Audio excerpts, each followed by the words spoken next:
Lectura del Santo Evangelio según San Marcos. En aquel tiempo Jesús dijo a sus discípulos: todo aquel que les dé a beber un vaso de agua por el hecho de que son de Cristo, les aseguro que no se quedará sin recompensa.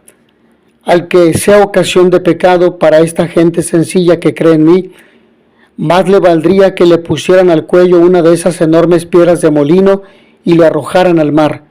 Si tu mano te es ocasión de pecado, córtatela, pues más te vale entrar manco en la vida eterna que ir con tus dos manos al lugar de castigo, al fuego que no se apaga. Y si tu pie te es ocasión de pecado, córtatelo, pues más te vale entrar cojo en la vida eterna que con tus dos pies ser arrojado al lugar de castigo. Y si tu ojo te es ocasión de pecado, sácatelo, pues más te vale entrar tuerto en el reino de Dios que ser arrojado con tus dos ojos al lugar de castigo, donde el gusano no muere y el fuego no se apaga. Todos serán salados con fuego. La sal es cosa buena, pero si pierde su sabor, ¿con qué se lo volverán a dar? Tengan sal en ustedes y tengan paz los unos con los otros. Palabra del Señor. Si la sal pierde su sabor, ¿con qué se lo volverán a dar? Para entrar en el reino de Dios, hay que esforzarse por tener las disposiciones de un niño, es decir, humildad y sencillez. Hay que fomentar además la caridad, atender a los más débiles, evitando los escándalos. Finalmente, hay que cercenar todo lo que puede malograr nuestra fidelidad a Cristo y a su Evangelio. La persecución puede ser un elemento purificador como la sal y el fuego. La vida cristiana, cuando se desarrolla de acuerdo a las exigencias de un amor servicial y fraterno, se convierte así en un sacrificio agradable a los ojos del Señor. Por ello es importante considerar los gestos. Marcan toda la diferencia.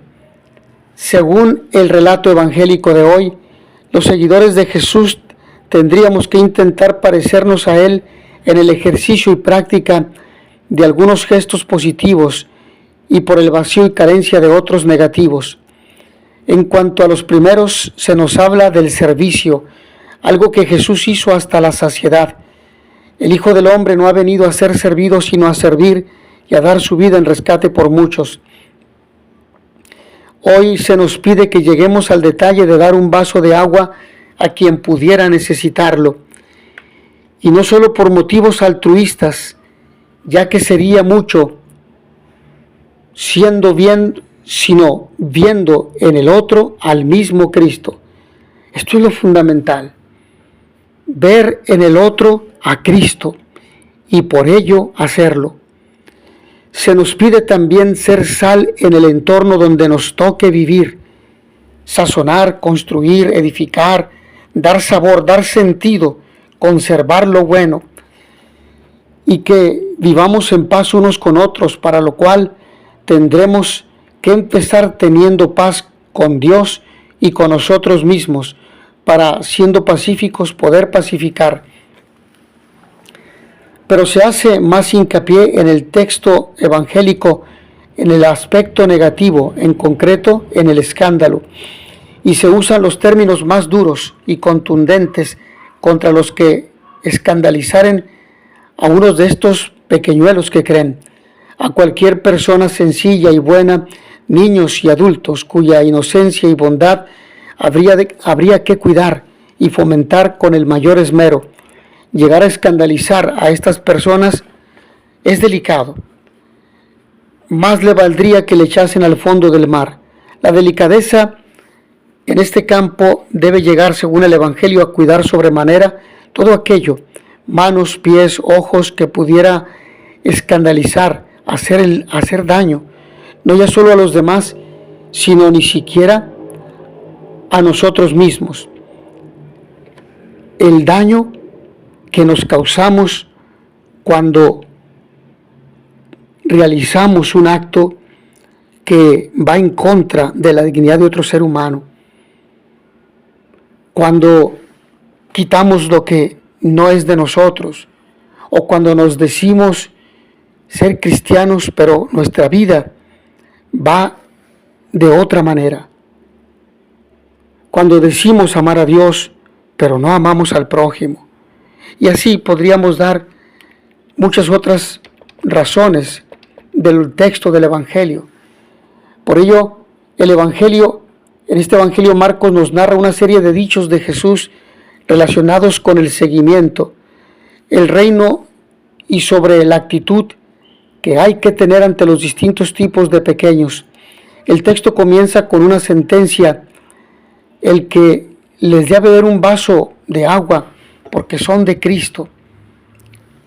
Uno de estos pequeños son los discípulos que, a la luz de lo dicho en los versículos anteriores acerca de quién es el mayor, alterando la distribución entre primeros y últimos, les exhorta a situarse en los últimos puestos. Ahora Jesús les dice que todo lo que se les haga a ellos en cuanto discípulos se le hace a Cristo, y en consecuencia ese acto no quedará sin recompensa. Quien ayude a esos pequeños de Jesús recibirá a su vez el fruto de sus acciones. Jesús les ha dado a sus discípulos la mayor autoridad, pero no para imponerse sobre otros, sino al contrario, para que ellos sean servidores de todos, aunque suponga en ocasiones estar a merced de los demás, hasta el punto de correr el riesgo de que les acojan o rechacen, ser aceptado o ser rechazado. A continuación, y a modo de casuística, el maestro se dirige a aquellos que escandalizan a los pequeños que creen en él, empleando el signo de la mano, pie, ojos, para terminar con una afirmación sobre el riesgo de la condena escatológica. Escandalizar es un comportamiento que pone en peligro la fe de otro. El que haga esto con un discípulo pequeño e indefenso contrae una grave responsabilidad ante Dios. La hiena, con la imagen de su gusano que no muere y de su fuego que no se extingue, es símbolo del castigo. Los versículos finales hablan de la pureza del seguimiento. El fuego y la sal significaban en el Antiguo Testamento la purificación de los sacrificios y la integridad de la alianza. Ahora con Jesús la pureza e integridad de la alianza suponen asumir en nuestra vida como creyentes el servicio y la preferencia por el último lugar, así como la sal, si pierde su cualidad característica, de nada sirve, puesto que no hay sal para la sal. Igualmente, la comunidad cristiana debe caracterizarse por el buen sabor hacia la humanidad. Si no es así, habrá perdido algo que le es propio y característico. Solo desde ahí puede construirse la paz en la comunidad. Y quisiera terminar esta reflexión en torno al Evangelio con la primera lectura. No tardes en convertirte al Señor. En torno al año 180 a.C., Jesús ben Eleazar ben Sirá escribe en hebreo y en Jerusalén una obra para resaltar el valor de la sabiduría de Israel, contenida en todas sus tradiciones y especialmente su fe en un solo Dios, frente a los nuevos valores del helenismo que se estaban instalando en la sociedad.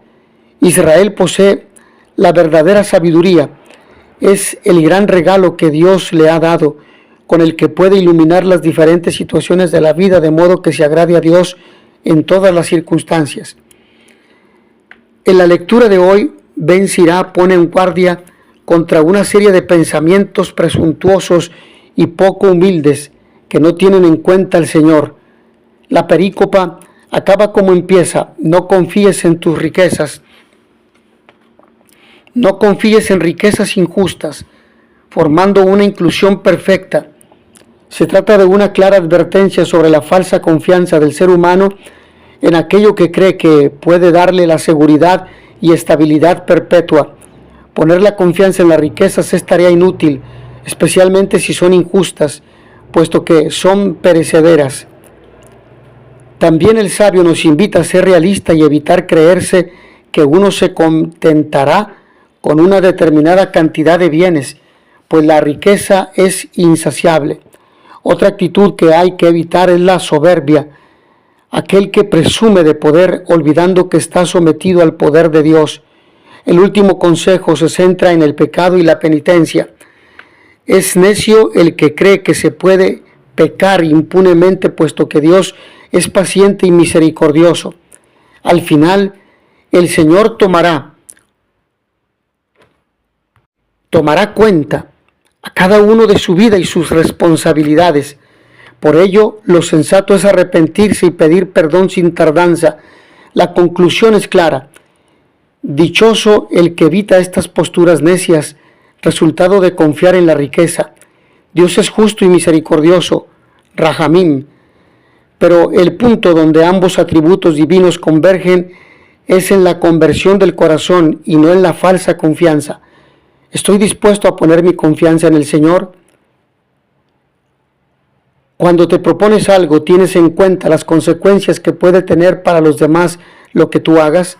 Ante una iniciativa que surge esperanzadora en torno tuyo, ¿estás dispuesto a sumarte a ella y aportar lo mejor de ti mismo, dejando en un segundo plano tus propios intereses?